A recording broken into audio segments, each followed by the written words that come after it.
প্রিয় শিক্ষার্থীরা, আজকে আমি আলোচনা করব এক ফাংশন, ওয়ান ফাংশন। ইংরেজিতে বলা হয় ওয়ান ফাংশন, বাংলায় বলা হয় এক ফাংশন। ফাংশনটি এক কিনা সেটা নির্ধারণ করতে হবে। Very most important. এই অঙ্কগুলো পরীক্ষায়, এসএসসি পরীক্ষায় সবসময় এসে থাকে। তোমরা ভালোভাবে, মজুদভাবে এবং কি শিওরলিভাবে অঙ্কগুলো শিখবে, অনেক কনফিডেন্স নিয়ে। একটি অঙ্ক, আজকের এই ক্লাসটি যদি মনোযোগ দিয়ে শুনো আর বাড়িতে যদি কয়েকবার লিখে প্র্যাকটিস করো, তাহলে এক ফাংশন তোমাদের আর এই লাইফে কোনো সমস্যা হবে না। যেমন একটা ফাংশন দেওয়া আছে, এই ফাংশনটি এক ফাংশন কিনা সেটা আমরা বের করব। এখানে দেওয়া আছে, লিখব দেওয়া আছে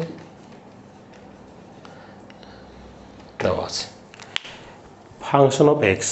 এটাকে আমরা এভাবে লিখতে পারি, একই কথা, function of x F x is equal to উপরে 2x - 1, নিচে কিন্তু 2x + 3। একটা ফাংশন দেওয়া আছে, দুটো একই কথা, এভাবেও লেখা যাবে আর এটাকে আবার এইভাবেও লেখা যাবে। এখন এই এক্সের পরিবর্তে দুটো বিন্দু ধরে নিতে হয়, একটা x1 আর একটা x2। যদি এখানে a থাকতো তাহলে আমরা a এর পরিবর্তে a1 a2 ধরে নিতাম।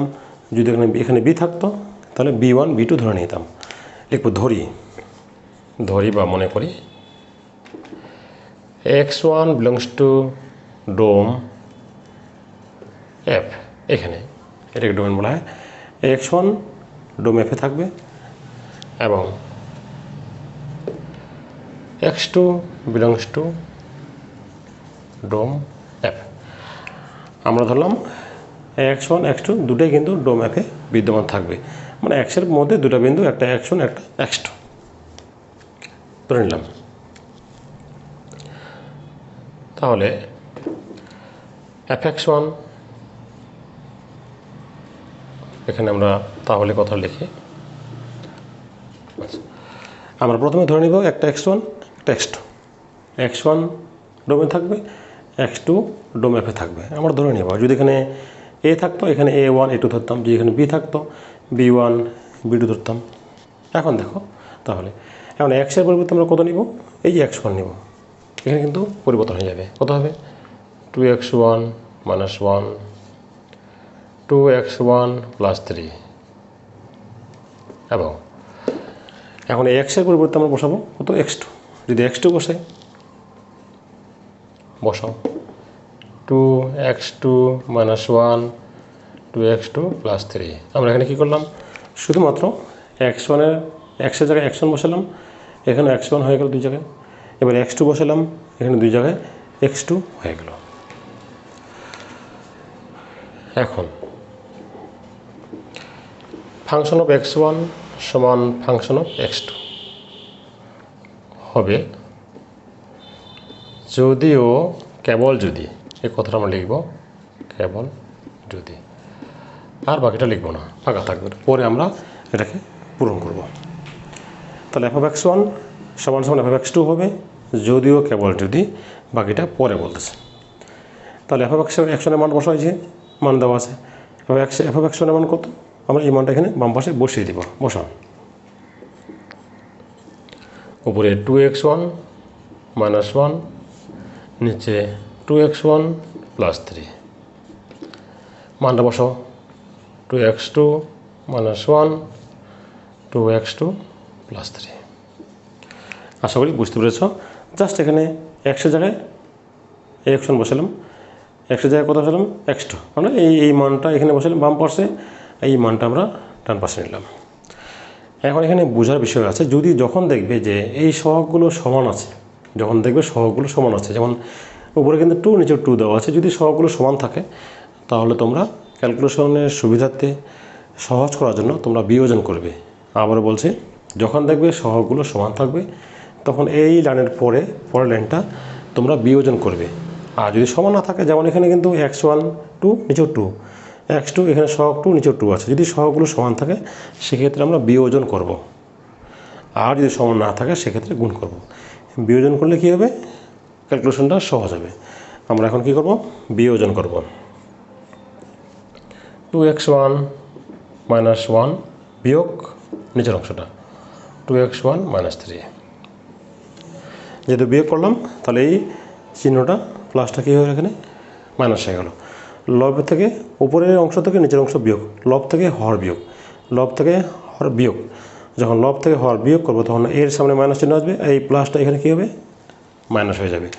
আর নিচে যা আছে এখানে সেটাই থাকবে, কোনো পরিবর্তন হবে না, মাথা রাখবে। এই পাশেও তাই, আমরা উপরে 2x2 - 1 বিয়োগ করব নিচের অংশটাকে, তাহলে চিহ্নগুলো পরিবর্তন হয়ে যাবে। আর নিচে যা ছিল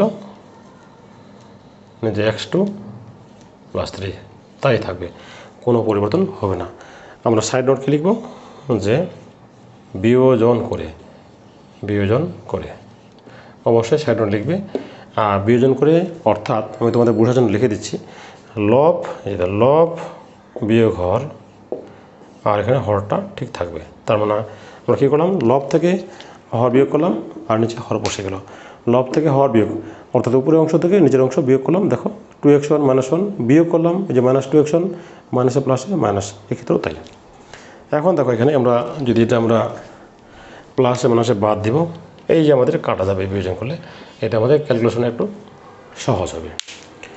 এখন দেখো লবে থাকবে এখানে কত -3 আর -1 -4, আর নিচে আসতেছে 2x3 2x1 + 3, এদিকেও -4 2x2 + 3। এই -1 আর -3 যোগ করলে কত হয় -4 হয়। এবং দুই পাশে 4 বাদ দিব, তাহলে এখানে থাকবে কত, উপরে 1 2x1 + 3, উপরে 1 2x2 + 3। এখানে লিখব -4 দ্বারা কী করে -4 দ্বারা ভাগ করে, এই কথাটা লিখবে সাইড নোট। এখন আর গুণন করব, অর্থাৎ কোনাকুনি গুণ করব। গুণ করো এই পাশ থেকে, গুণ করলে আসবে 2x1 + 3 2x2 + 3, তাহলে 2x1 + 3 3টা বামে নিয়ে আসো, -3 হয়ে যাবে 2x2। পক্ষান্তর করে, এটাকে বলা হয় পক্ষান্তর করা, মানে ডান দিকে +3 বাম দিকে পক্ষান্তর করে নিয়ে আসলে প্লাসটা মাইনাস হয়ে যাবে। এখান থেকে +3 -3 আমরা কেটে দিতে পারবো। এখন আসো তাহলে 2x1 = 2x2, 2 দ্বারা ভাগ করি, তাহলে কিন্তু আমাদের x1 = x2 হয়। এখানে আরেক লাইন দেখিয়ে দিই কেমন করে হয়। তাহলে আমরা x1 = x2 সাইড নোট দিব কি 2 দ্বারা ভাগ করে, অতএব x1 = x2 হয়। এখন দেখো কথা মিলিয়ে দিচ্ছি, f(x1) = f(x2) হলে হবে যদিও কেবল যদি x1 = x2 হয়।